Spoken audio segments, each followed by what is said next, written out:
France, 18वीं सदी का आखिरी दौर। क्रांति शुरू हो चुकी थी, लेकिन तूफान अब भी बाकी था। संविधान पर हस्ताक्षर करने के बाद भी राजा लुई 16 गुपचुप तरीके से प्रशिया के राजा से बातें कर रहा था। आसपास के देशों के शासक डर गए थे कि क्रांति की आग उनके देशों तक न फैल जाए। उन्होंने योजना बनाई कि सेना भेजकर इस विद्रोह को दबा दें, जो 1789 की गर्मियों से भड़क रहा था। लेकिन फ्रांस ने पहले कदम उठाया। अप्रैल 1792 में नेशनल असेंबली ने प्रशिया और ऑस्ट्रिया के खिलाफ युद्ध की घोषणा कर दी। हजारों लोग सेना में भर्ती होने आ गए। उनके लिए यह सिर्फ युद्ध नहीं था, बल्कि पूरे यूरोप के राजाओं और अमीरों के खिलाफ जनता की लड़ाई थी। सैनिक एक नया जोशीला गीत गाते, ला मार्सेयेज, जिसे कवि रोजे लील ने लिखा था। इसे पहली बार मार्सेय शहर के सैनिकों ने पेरिस जाते समय गाया। यही गीत आज फ्रांस का राष्ट्रीय गान है। युद्ध से देश में भूख और परेशानी बढ़ गई। पुरुष मोर्चे पर थे और महिलाएं घर चलाने और बच्चों की देखभाल में लगी थीं।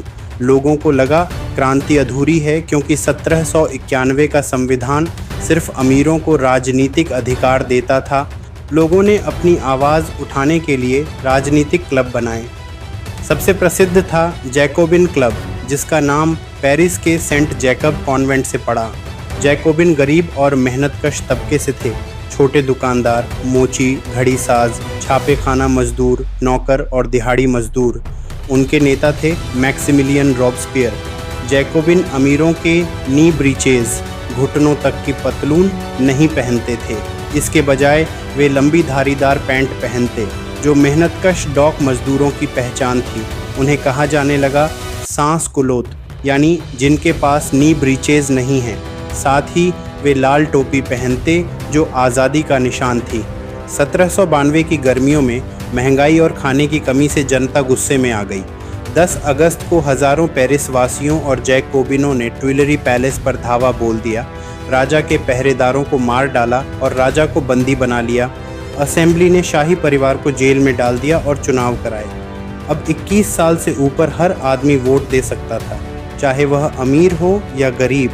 नए चुने गए कन्वेंशन ने 21 सितंबर 1792 को बैठक की। मोनार्की खत्म कर दी गई और फ्रांस अब एक रिपब्लिक बन गया, जहां नेता जनता से चुने जाते हैं, न कि खानदान से। लुई 16 पर देशद्रोह का मुकदमा चला और उसे मृत्यु दंड सुनाया गया। 21 जनवरी 1793 को पेरिस के प्लेस द ला कॉनकॉर्ड में उसे गिलोटीन द्वारा सार्वजनिक रूप से फांसी दी गई। कुछ समय बाद रानी मैरी एंटोनेट को भी इसी प्रकार मृत्यु दंड दिया गया। मोनार्की से रिपब्लिक तक, ताज से लाल टोपी तक, फ्रेंच रेवोल्यूशन ने न सिर्फ फ्रांस बल्कि पूरे यूरोप का इतिहास बदल दिया। अगर आपको ये वीडियो अच्छा लगा हो तो लाइक, शेयर और सब्सक्राइब ज़रूर करें। आपके एक क्लिक से हमें और भी अच्छा कंटेंट बनाने की प्रेरणा मिलती है।